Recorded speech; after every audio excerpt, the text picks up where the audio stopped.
Bonjour à tous, cette séquence vidéo est dédiée au diagramme de Bode. Je commence par le dernier slide de la vidéo précédente. Pour tout système linéaire, le rapport de la tension de sortie sur la tension d'entrée, qui dépend de la pulsation oméga, est la fonction de transfert du système. Donc Hj oméga, c'est la fonction de transfert du système et c'est la fonction qui est reliée entre Us de T, donc tension de sortie sur UE d'entrée, la tension d'entrée.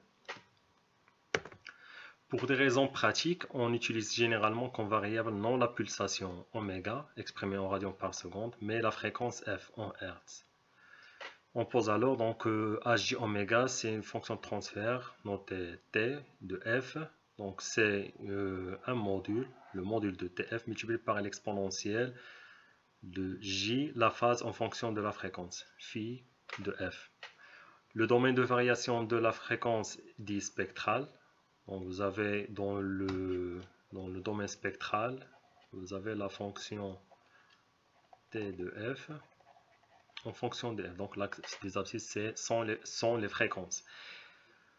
Dans le domaine spectral, puisqu'il est très étendu par des fréquences qui de quelques hertz à des centaines de mégahertz, on utilise souvent le logarithme décimal, donc log de f. Donc ici vous aurez le log de f, ce qui permet de resserrer l'extension du domaine significatif. On appelle gain en tension d'un système exprimé en décibels la quantité suivante. Donc vous avez le gain de la tension en décibels, c'est 20 log du module de la fonction de transfert en f. Cette définition fut introduite par l'ingénieur américain Bell car le module de T de f peut lui aussi varier fortement. Donc l'échelle logarithmique permet aussi de resserrer le domaine de variation. Donc vous aurez l'axe des abscisses, vous avez le logarithme de f et vous avez dans les ordonnées c'est le gain en décibels. Donc les comme l'unité logarithmique qui en résulte s'avère en pratique trop grande, on introduit le décibel en multipliant par 10. Donc vous avez en Bell, donc pour l'utilisation de l'échelle logarithmique, c'est le Bell, et on met le décibel est multiplié par 10, cette quantité.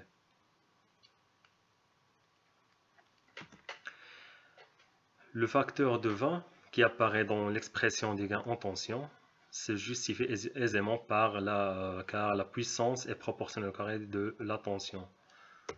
Donc vous avez 10, c'est le gain de la puissance, et puisque on utilise les tensions U, vous avez le gain de 10 log de TF. Ça, c'est en puissance, on peut bien l'exprimer, c'est une tension au carré. Donc, et puisque vous avez le log d'une fonction au carré, c'est 2 multiplié par 10 log de cette fonction. Donc c'est 20 log de T de F. On appelle diagramme de Bode, du nom électronicien américain Bode, les représentations des gains en tension, donc en décibels, et de la phase en fonction de log des fréquences. Donc vous avez deux représentations de Bode. Une, donc vous avez les deux sont en fonction des log de f. Donc le premier c'est le gain en tension en décibels et le deuxième c'est la phase de la fonction de transfert. Expérimentalement, on détermine le diagramme de Bode relatif au gain comme suit. Donc pour chaque fréquence, on mesure les amplitudes des tensions d'entrée et des sorties à l'aide d'un oscilloscope par exemple. On en déduit alors le rapport entre la sortie sur l'entrée et donc le gain que porte le diagramme relatif au gain. Donc pour chaque fréquence, on calcule donc la tension US et la tension UE. Et pour cette fréquence, donc vous avez une tension de sortie et une tension d'entrée, on calcule le rapport US de T sur UE de T pour chaque fréquence.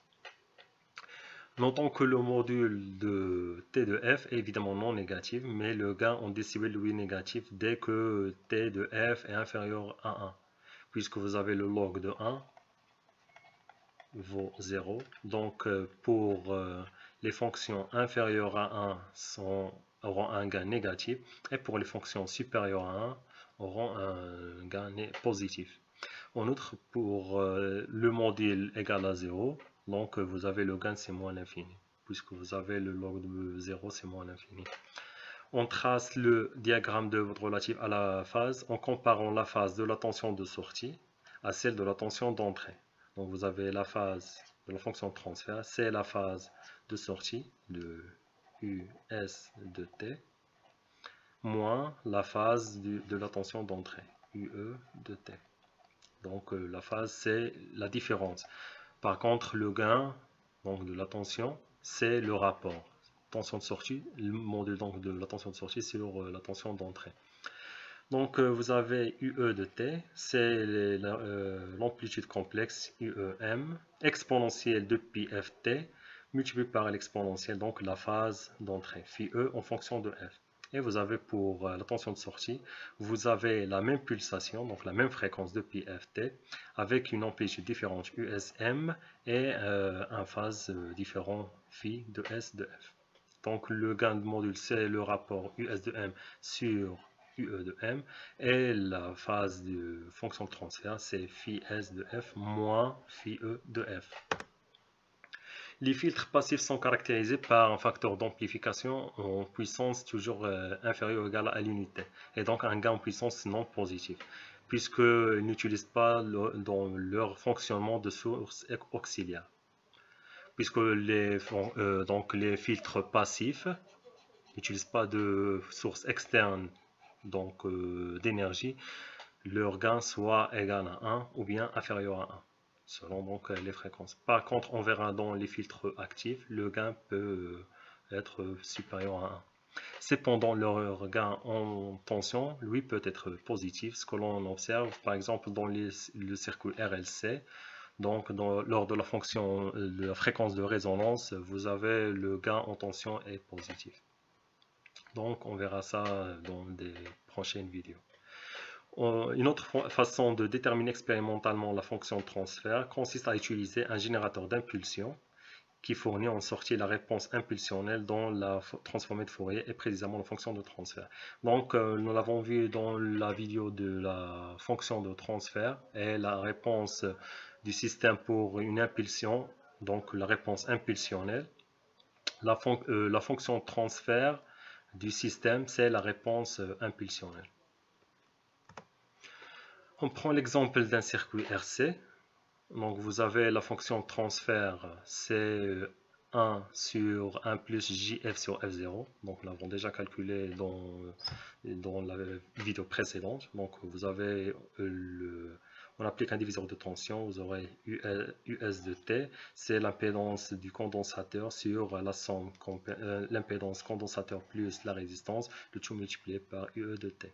Après donc on développe, vous aurez la fonction de transfert US sur UE, c'est 1 sur 1 plus JF sur F0. Le module de cette fonction de transfert, donc c'est le module de numérateur sur le module de numérateur. Donc le module de 1, c'est 1, et vous avez le module de 1 plus JF sur F0, donc c'est la racine de 1 au carré, plus donc la partie imaginaire au carré, donc F sur F0 au carré.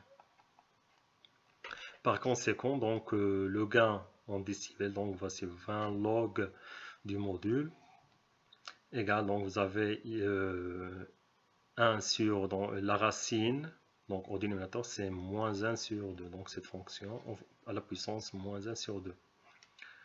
Et donc vous multipliez le 20 par moins 1 sur 2, c'est moins 10, de cette log de 1 plus F sur F0 au carré. Et vous avez la phase, donc c'est la phase du numérateur, la phase donc de la fonction de transfert, la phase du numérateur moins la phase du dénominateur. Donc la phase de 1 c'est 0, et vous avez le de 1 plus JF sur F0, donc c'est f sur f0 sur 1. Donc vous avez la phi, c'est moins arc tangent de f sur f0.